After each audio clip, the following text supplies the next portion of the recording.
The Marin Women's Hall of Fame was created during the last decade to honor local women of achievement and to create a record of their lives.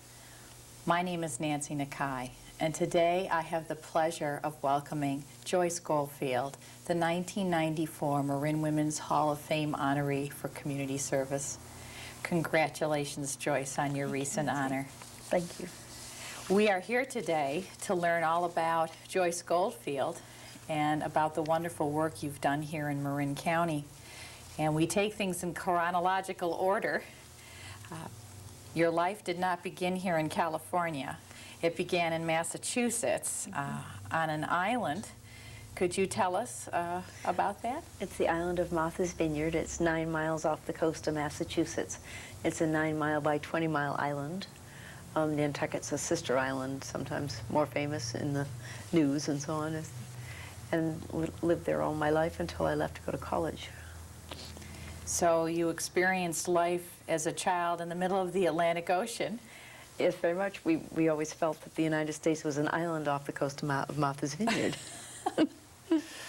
Do you have any vivid recollections as a child or what Martha's Vineyard was like? Very much so. It was very underpopulated when I was growing up. Now it's become a summer resort and there's a lot more people there. But my grandparents had a Jersey dairy farm in Edgartown with about 50 Jersey dairy cows that they milked by hand. And my sister and I spent an immense amount of time with them. Both my grandparents thought we were God's gift to the universe, and so we had a very loving, supportive, happy, free childhood running around on the farm. Well, did they have any expectations that they placed on you as a girl? None. To be happy. I think that was about it. I mean, a pretty stress-free childhood. Wow. And you got to ride horses while you were on the My grandfather's plow horses, not regular riding horses, but we rode old Frank and Tom, the plow horses. That's great. And do you remember what you wanted to be when you grew up? I wanted to be a veterinarian.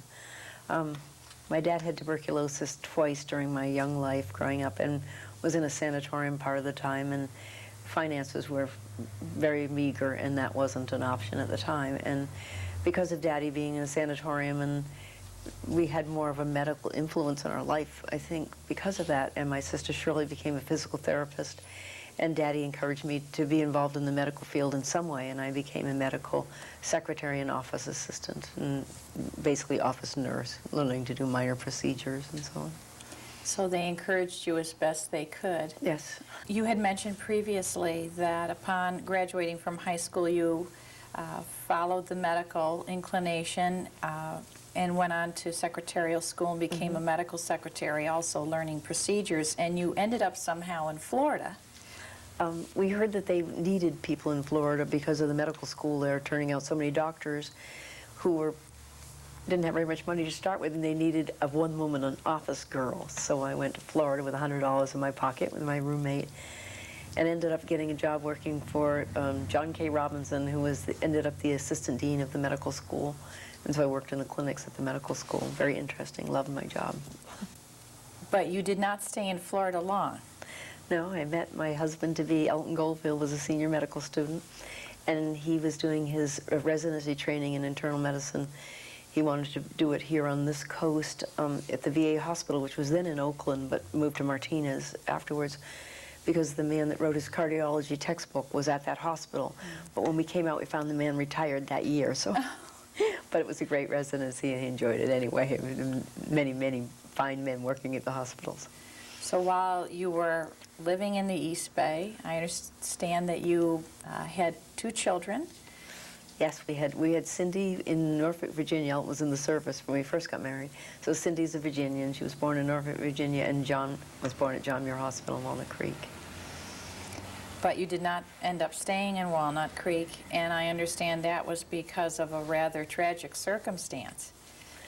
Yes, so one wonderful thing happened before we left is we adopted our youngest son, Danny. He was born in Walnut Creek. And then I was attacked by a man that was on parole from a Atascadero mental prison at our house. And somehow Walnut Creek lost its charm, and we had come up to Inverness, California, sailing on weekends, and I was in love with it. It was as close as I could get to being back on Martha's Vineyard, a small town country by the sea, and I loved it, and so we ended up moving up here.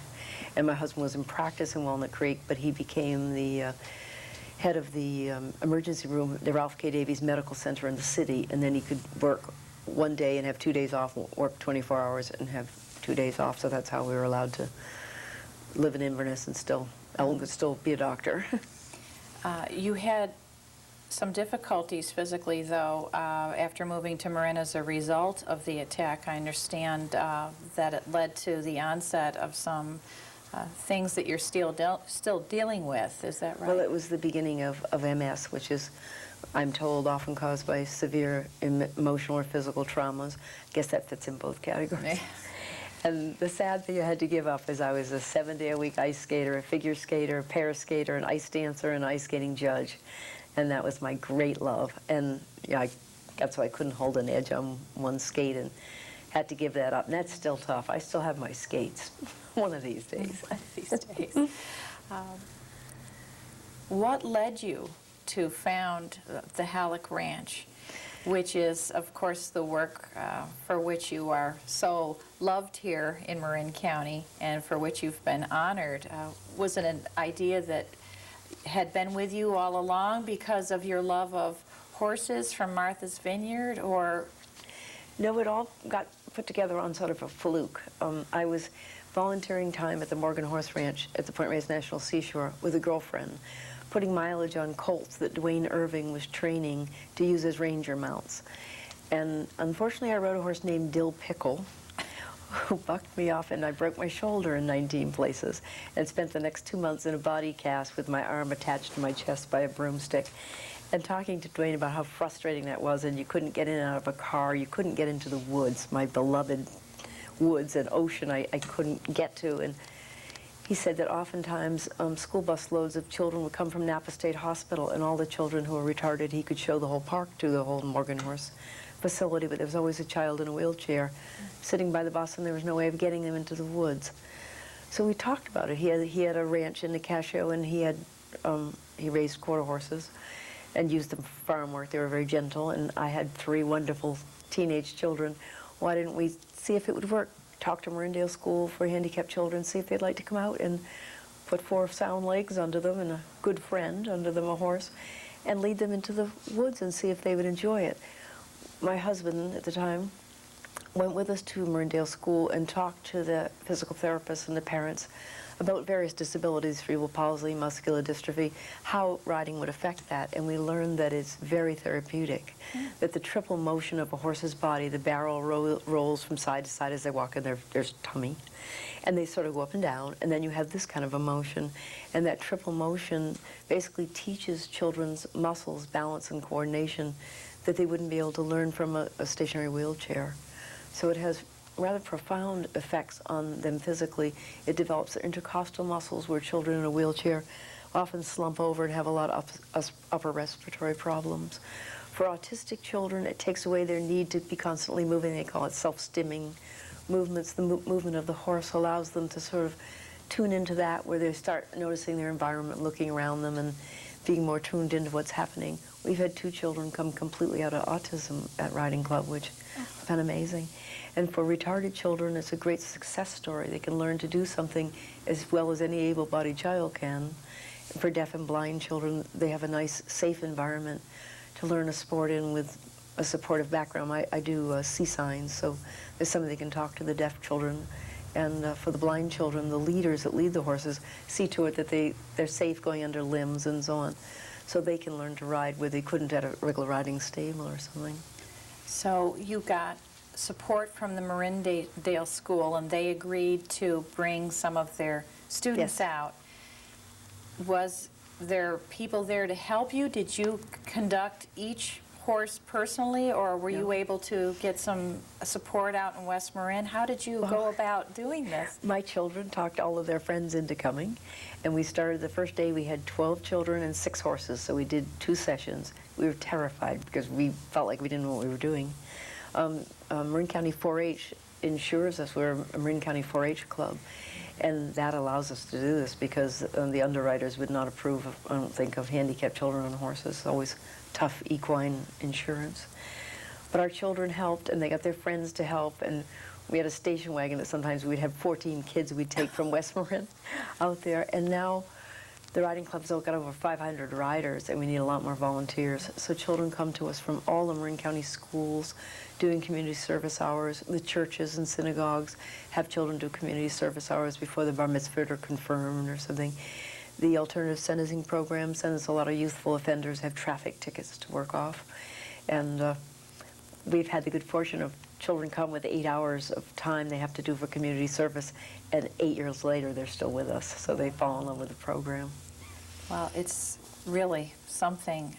I understand from looking at a sheet from the Halleck Ranch that you serve people not just in Marin County, but organizations that assist autistic children and adults from Napa. They just come from all over, don't they? There's at least 6 Bay Area counties that come to us. We have kids coming from Cloverdale, from San Mateo, in Contra Costa, Alameda County, San Francisco. And many of the societies, like the American Autism Society and United Cerebral Palsy and so on, feed even just a once in a blue moon field trip and so on. Those children come. The Rose Resnick Center for the Blind has combined with the California Lighthouse for the Blind, and they bring large groups out on Mayo once a month or once every other month basis. And there's a lot of group homes in San Francisco and Oakland, and children who are wards of the court that are in bad situations that come as well in large groups, and we just sort of do a round robin until everybody's had a chance to ride. You do most of the fundraising for this. A friend of yours has said that you are forever grant writing, and trying to get the word out about it, the publicity to attract support from corporations. As the executive director of the Halleck Ranch, have you found that daunting, or? It's sort of become a joke. I have the feeling that people cross the street not to say hello because I've got tickets to something in both pockets to sell them. And my children said they were putting on my tombstone, "Give me your dough." I'm afraid I have no pride where Halleck Creek is concerned. I'll hustle anybody. But that's what it takes. And I think the program, because all the money goes so directly to the children, there's little overhead that, other than feeding the horses, that I think it's appealing to people. And if they just come out once and watch the children ride, I think just the benefits they see them derive and the expressions on their faces, it's something that you feel inclined to help out. And so we usually don't have a terrible time. It's just that because our children are disabled, they can't help us raise money. And Dwayne and I, when we started it 18 years ago, said that we'd never charge anybody a penny. So it basically means us raising it and conning all of our friends and relatives and shamelessly bugging people. You maintain quite a vigorous schedule because of running the Halleck Ranch as executive director and the physical exertion. How have you managed to do this while also coping with the effects of multiple sclerosis? My mom always says I do too much, and I keep telling her, no, that's what keeps me in shape. I don't have to go to a gym. I run a bed and breakfast at my house, which is a great love affair of mine, and I have a number of animals, donkeys, and an orphaned goat and horse and dog and so on. But the work of doing that, I think, helps keep me in shape. Plus, I do Tai Chi and yoga. That helps. I jokingly say I run. My running is like your fast walking, I'm sure, but we live on the edge of the national park, so every morning I'm out there doing my thing, hoping nobody's looking. But I did manage to run the Bay to Breakers 3 years in a row. Sent my father my sweaty T-shirt afterwards, too. So it may not be impressive, but I get there. And I think that keeps me in shape, and I'm really happy. I have 3 of the greatest children ever walk the face of the globe, and I live in a very beautiful spot, and I don't read the newspaper, I don't watch TV ever. I sort of stay away from all the stuff that I can't help anyway, and so that all helped, I think, to stay out of trouble with the MS. You also canoe around Tomales Bay in a boat that you built, is that right? Yes, I built a canoe. It's a wooden canvas canoe with a wonderful man named Clayton Lewis, on the shores of Tomales Bay, and he has no electricity and no telephone, and he taught me to use all the old spoke wheel shavers, and we built a steam box on the beach. We bent the bow and stern and stretched. I learned to use, you had to use the old kind of screwdriver, no Makita screwdriver, and so I love it. I think it has good vibes when you build it yourself. Well, that's quite an inspiration for the kids that come out to Halleck Ranch, for sure. I understand that in order to better serve the kids as they come out, that you have learned American Sign Language to be able to teach volunteers how to communicate with deaf children. Is that right? Yes, I learned sign language. I do C-signs, which is Signing Exact English.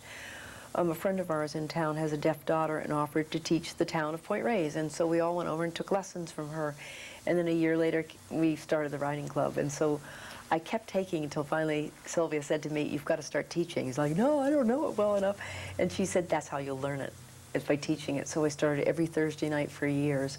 All of our volunteers learned to sign, and I thought it was so important that a deaf child should know the latest jokes and should know what teenagers are talking about and should be able to do the little he and she thing and bet on the ball game and so on, and not be in that quiet, shut-away world. So everybody signs and everybody knows all the dirty words.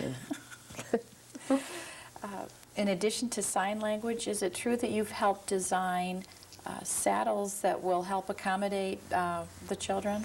We've done a lot of adaptations on saddles. We had a service organization, a Rotary Club, no, it was a Kiwanis Club, built a saddle around one child was born without legs.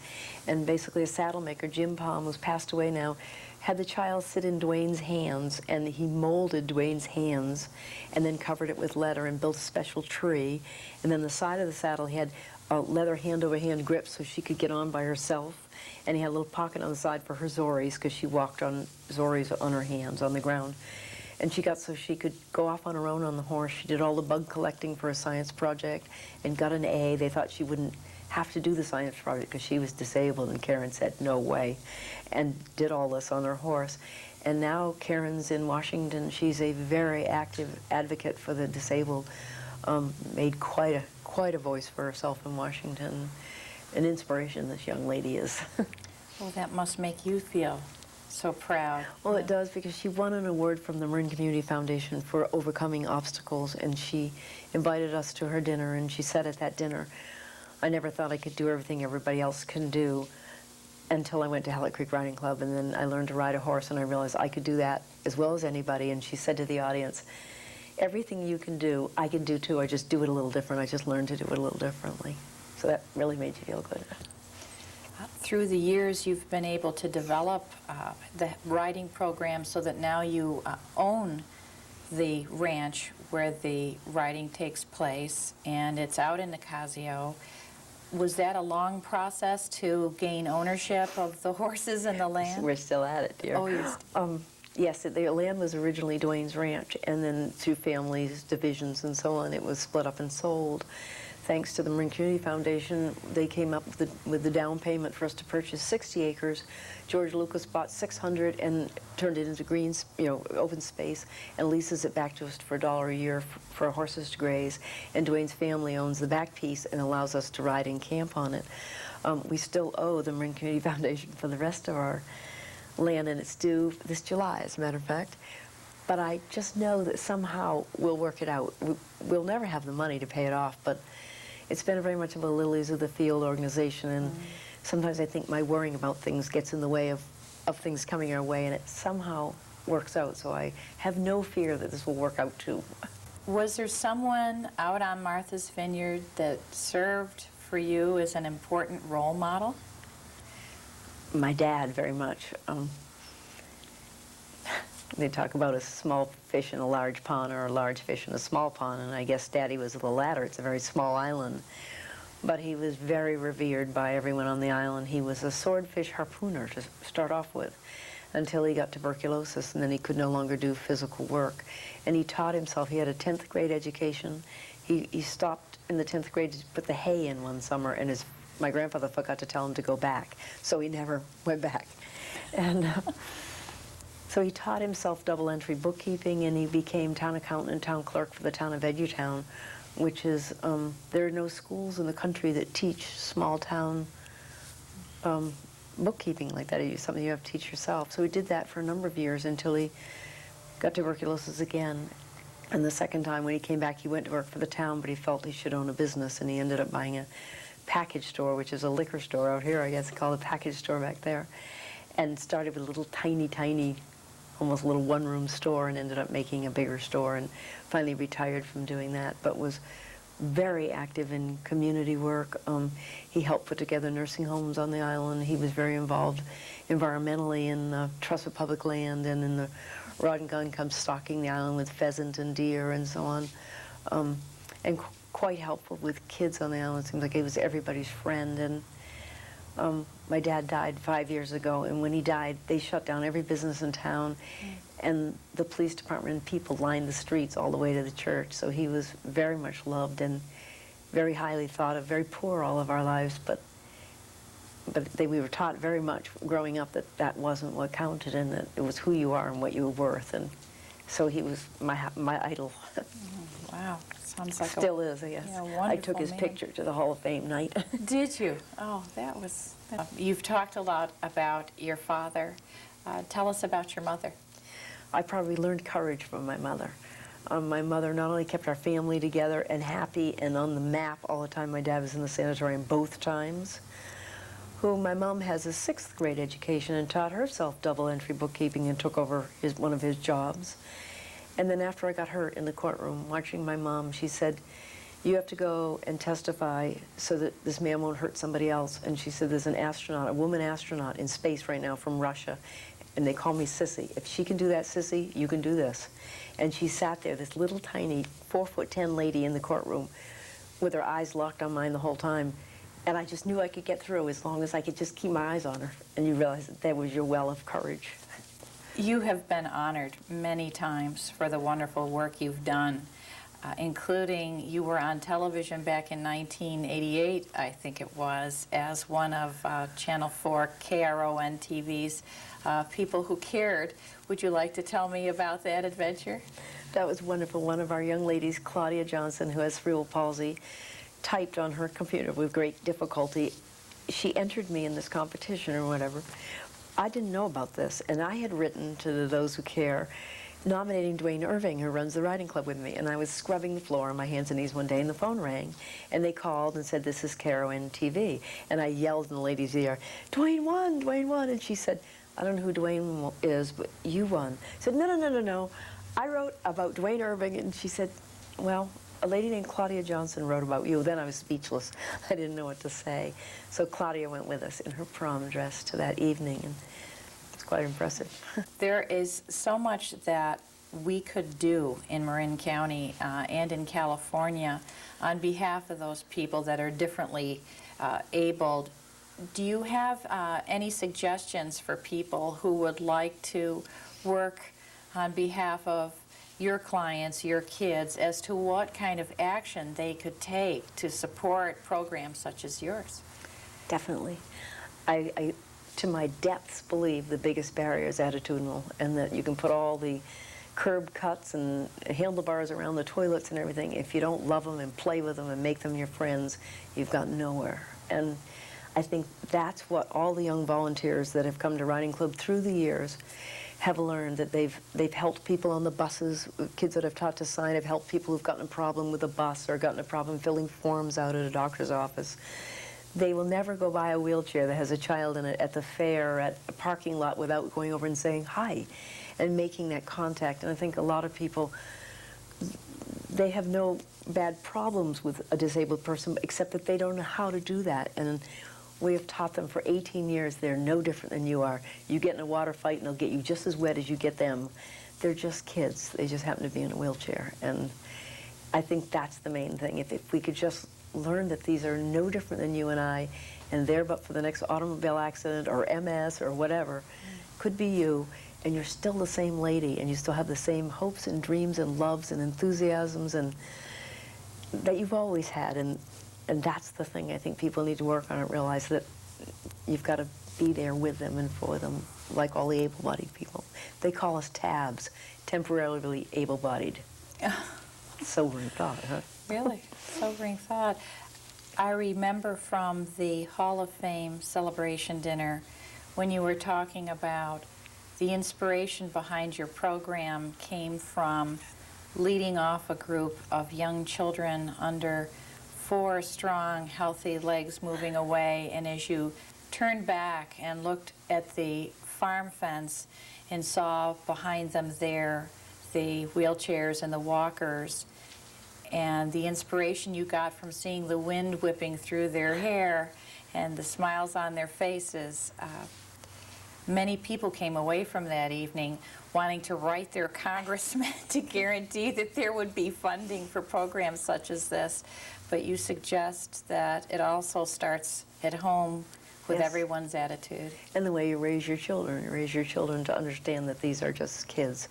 Be whatever race, creed, or color, or disability, they're just another kid. And one girl that comes to riding club, Jimmy D. Flynn, put it so well when she said, riding it right at Halleck Creek, she said, at least one day a week I'm not handicapped. And she's just a pretty girl riding a horse, and that means a lot. If you've been confined to a wheelchair all of your life and you have to wait for someone to push you and you don't ever get to make a decision where you want to go without saying, can you push me? I need to go over here. And suddenly you're on a horse and mom and the wheelchair and the crutches and everything is gone and you get to decide where you're going and you're responsible for the horse. You got to see he doesn't step in a hole. And if you want to trot a little bit, you can trot and make the wind blow in your hair. That feeling of freedom, I guess, has been important to me since the day I was born. And I need to give it to them, I guess. Is there any advice you would give to people, especially young girls who would be watching this, about how to find the same love of what they're doing, like you have the love of what you're doing? Do you have any advice of how they can find that? I think finding it's probably easy, but I think, I mean, in their hearts they know they want to be a dancer, or they want to be a musician, or they want to be a nurse, or whatever. I think sometimes people feel they can't get there.